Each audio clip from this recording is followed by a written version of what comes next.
We're going to do another practice one. I suggest trying this one on your own before watching the video, but I will be going through the work now. So pause if you would like to.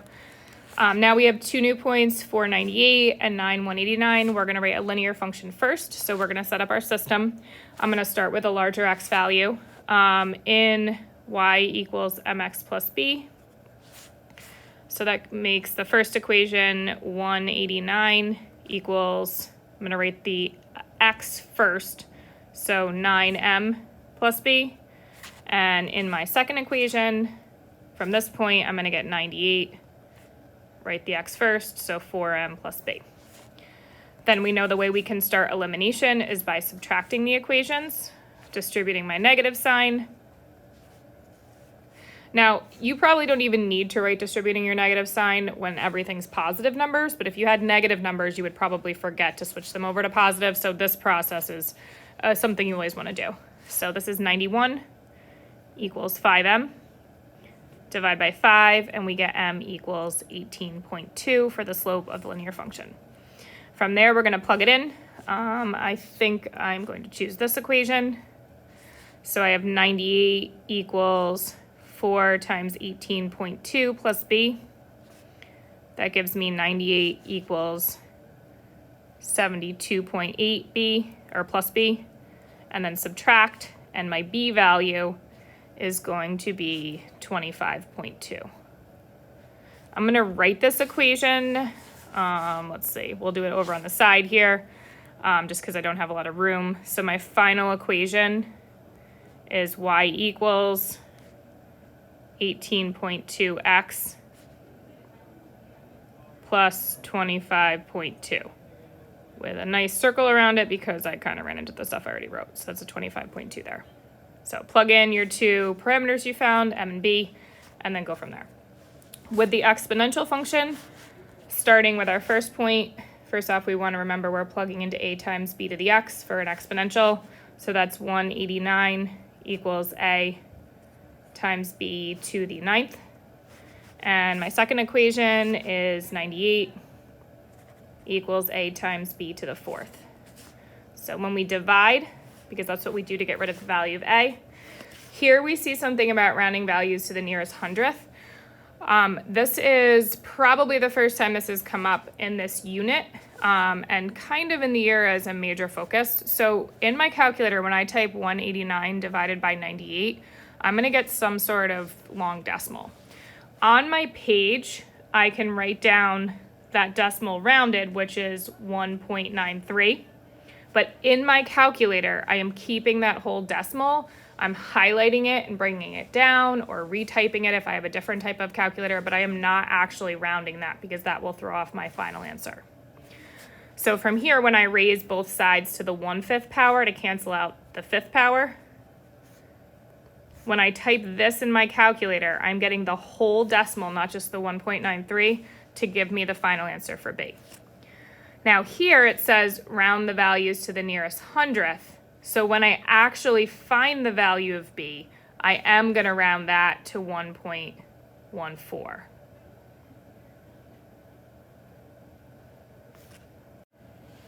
As I continue to work on the rest of the problem and find the value of A, I do want to keep the whole decimal. So even though in my final answer I'm going to write 1.14, I'm keeping that whole number as I go through the 1.14, I think it's like 0.3, and so on. I'm keeping that number as I go through the problem. So let me just look on my calculator quickly. Yeah, so that number is 1.1403735776, as long as you kept the whole 1.93 number, which was 1.928571429. So let's plug that in. I have 98, I'm going to use this second equation, equals A times 1.14 to the 4th. Once again, this is not really this number, it's 1.14033576. So that's going to give me 98 equals 1.69a, and the actual decimal for that is 1.69. 1175128. And then we're going to divide by the actual whole number, even though we're writing the partial number there or the rounded number.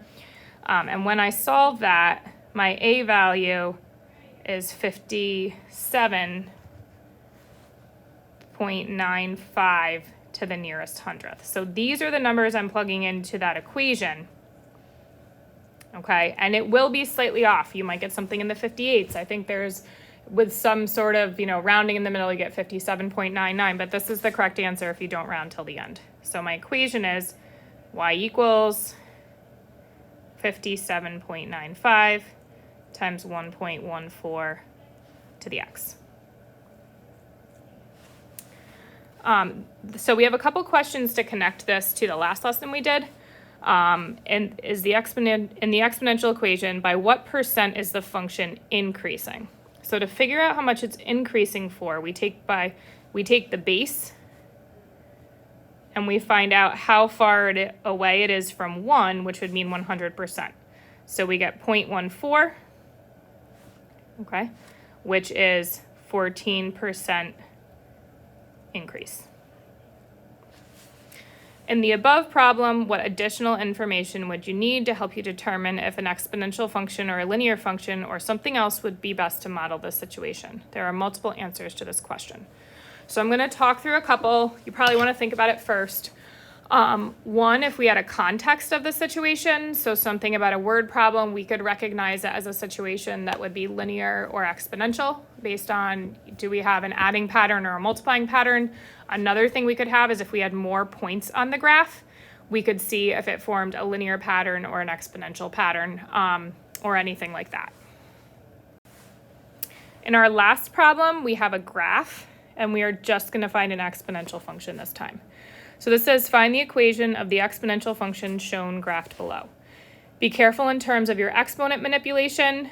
State your final answer in the form y equals a times b to the x.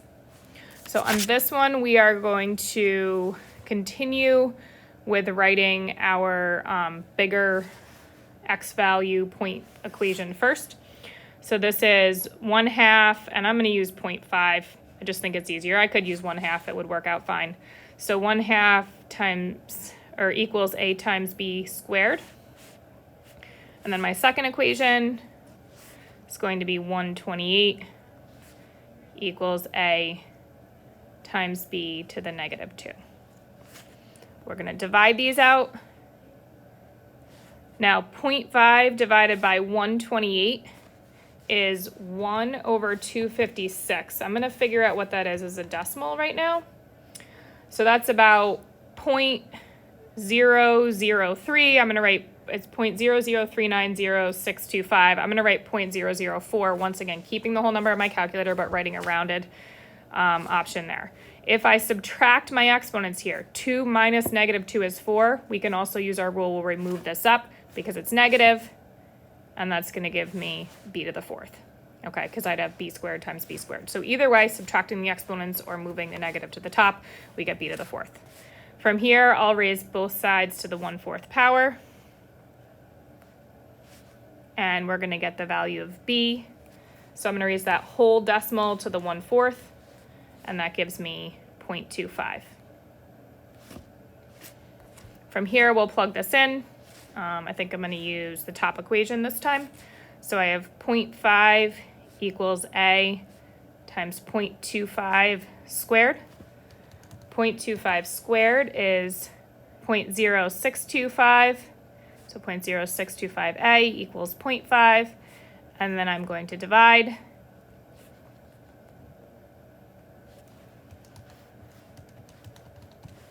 And we get that the a value is 8.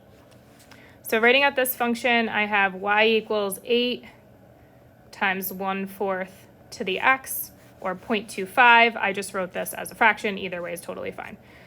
Now, when I think about this, we should always kind of have an idea. It does look like, if we're up at 128 here and we're coming down towards 1/2, it's not great with the scales here, but it's reasonable to think the y-intercept would be 8 because we know it comes down a bunch and then kind of tapers off, and we do have a decreasing exponential function. I would probably graph this on my calculator just to make sure those 2 points were correct.